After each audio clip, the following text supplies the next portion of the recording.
नमस्कार, मैं श्यामगिरी। आज के कार्यक्रम में आप सभी दर्शकों का स्वागत है।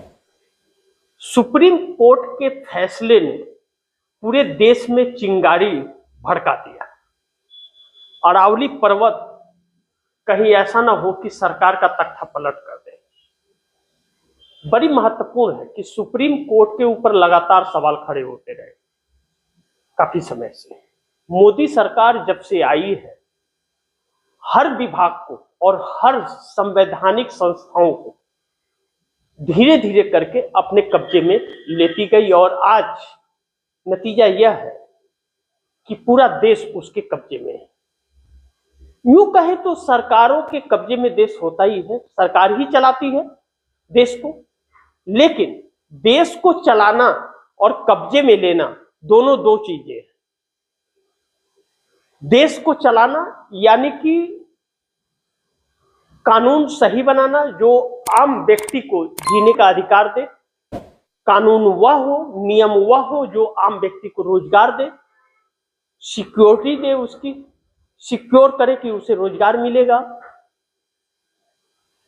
सरकार वह हो जो लोगों को महंगाई से छुटकारा दिला सके, महंगाई कम हो, आय बढ़े उनकी, और बच्चे शिक्षित हो, शिक्षा स्वास्थ्य जिसको कहते हैं। और महिलाएं भी जब बढ़ चढ़ करके हिस्सा लेती हैं, काबिलियत उनकी है, तो उनकी सुरक्षा की जिम्मेदारी भी सरकार की होती है। लेकिन यह सरकार जब से आई है, उस वक्त से सिर्फ और सिर्फ पाखंड में जिलाई इस देश को, धोखा दिया। एक तरह से सीधे शब्दों में अगर कहा जाए तो धोखा दिया, जिसमें न्यायपालिका ने पूरा सहयोग दिया। बच्चों के पेपर लीक से लेकर के किसानों के आंदोलन तक न्यायपालिका ने न्याय न किसानों को दिया और न बच्चों को दिया। अब ऐसे में यह सरकार मोदी की एक चुनौती पूरे देश के लिए बन गई है, जो तानाशाही सत्ता में दिखती है।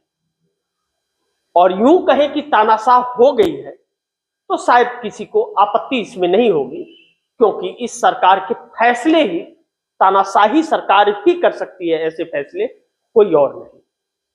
जिस तरह से अरावली पर्वत को लेकर के सुप्रीम कोर्ट ने फैसला दिया, जिस तरह से एसआईआर को लेकर के फैसला दिया, बाबा साहब भीमराव अंबेडकर के लिखे संविधान से जब यह देश चलता है और वह संविधान ही यह निर्धारित करता है कि क्या होगा इस देश के अंदर और कैसे होगा, क्या नियम है और क्या कानून और क्या कायदे हैं, कैसे सरकारें चलेंगी, कैसे न्यायपालिका को क्या अधिकार होगा, संवैधानिक संस्थाओं पर बैठे हुए लोगों को, अधिकारियों को क्या अधिकार होगा, आम जनता को क्या अधिकार होगा। ऐसे में उस संविधान को नजरअंदाज करके सरकार के फायदे और सरकार द्वारा उद्योगपतियों को फायदे पहुंचाए जाने वाले नियमों को अगर न्यायपालिका सहमति देती है तो 140 करोड़ हिंदुस्तानियों के साथ न्यायपालिका धोखा कर रही है। ऐसे ही में अरावली पर्वत को भी लेकर के इस न्यायपालिका ने अपने आप पर सवाल खड़े कर दिए। न्यायपालिका ने कहा कि 100 फीट से कम हाइट वाले अरावली पर्वत को खनन में तब्दील कर दिया जाए। सरकार भी यही चाहती है, क्योंकि बड़े बड़े उद्योगपतियों को देना, वहां माइंस है, टाइल्स है, बहुत सारे उपकरण उसमें से निकलने हैं, मालामाल हो जाएंगे, भूमाफिया मालामाल, उद्योगपति मालामाल, और जनता त्राहिमाम त्राहिमाम करती रहेगी। बाबा साहब भीमराव अंबेडकर ने संविधान में जो एक ऐसी व्यवस्था दी, वह व्यवस्था इस सरकार को हिला रही है। इसलिए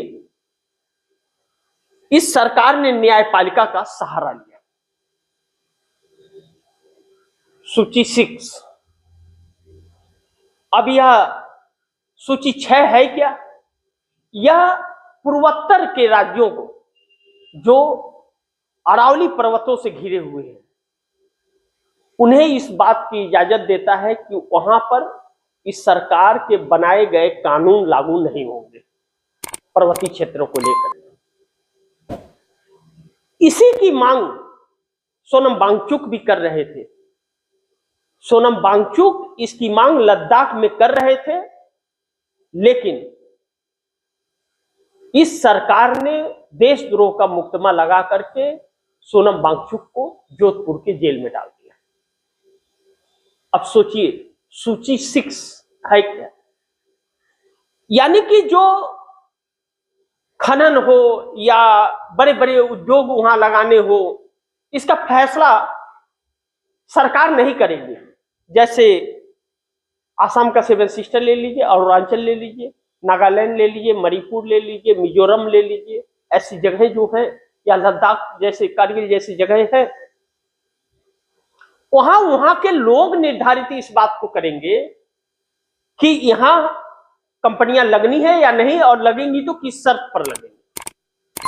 तो अभी तक अरावली पर्वत सुरक्षित है, लेकिन यह सरकार अब न्यायपालिका से आदेश लेने के बाद एक ऐसे मुहाने पर ला करके खड़ी कर दी कि अब लोग बेघर हो जाएंगे, और रेगिस्तान इस देश को बनाने का एक सोची समझी रणनीति इस सरकार की हो गई है, जो आने वाले वक्त में बहुत चुनौतीपूर्ण होगा।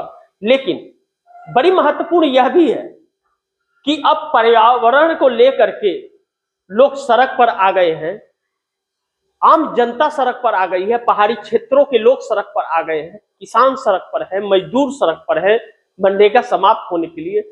विपक्ष इस बात को लेकर के सड़क पर है कि इस देश की जनता के साथ धोखा हो रहा है और चुनाव में बहुत बड़ी धांधली हो रही है, जो सत्ता परिवर्तन नहीं हो पाएगा अगर ऐसे ही चलता रहा तो। क्योंकि विपक्ष चुनाव लड़ ही नहीं पाएगा और निष्पक्ष चुनाव हो ही नहीं रहा है, क्योंकि विपक्ष के पास पैसे नहीं है। चंदे में धंधा इतना महंगा कर दिया गया है चुनाव को, और चुनाव आयोग की उसमें सहमति सरकार के साथ रहती है कि सरकार कुछ भी खर्च कर ले, सरकारी पैसा खर्च कर ले, लेकिन विपक्ष अपने पैसे का भी उपयोग न कर पाए, ऐसी व्यवस्था चुनाव आयोग कर रहा है, जो इस देश के लिए बड़ी चुनौती है। यह सरकार मोदी की इस देश के लिए कहीं ना कहीं ऐसा घातक बनती जा रही है कि इस देश को जानबूझ करके आंदोलन की आग में ढकेलने की एक कोशिश इस सरकार की है। आम जनता को मजबूर कर रही है सड़कों पर आने के लिए, और आज पूरा देश सड़कों पर है, लेकिन गोदी मीडिया उसे दिखाने के लिए तैयार नहीं है। यह बहुत दुर्भाग्यपूर्ण है। तो आप दर्शकों की क्या राय है, क्या सुझाव है, कमेंट बॉक्स में जरूर दीजिएगा, और गुजारिश करूंगा कि इस खबर को ज्यादा से ज्यादा शेयर कीजिए, अपने दोस्तों को भी कहिए आगे शेयर करें। आपने अगर चैनल को सब्सक्राइब नहीं किया, सब्सक्राइब कर लीजिए, अपने दोस्तों को भी कहिएगा चैनल को सब्सक्राइब करें। मिलते हैं अगली खबर के साथ, तब तक के लिए नमस्कार।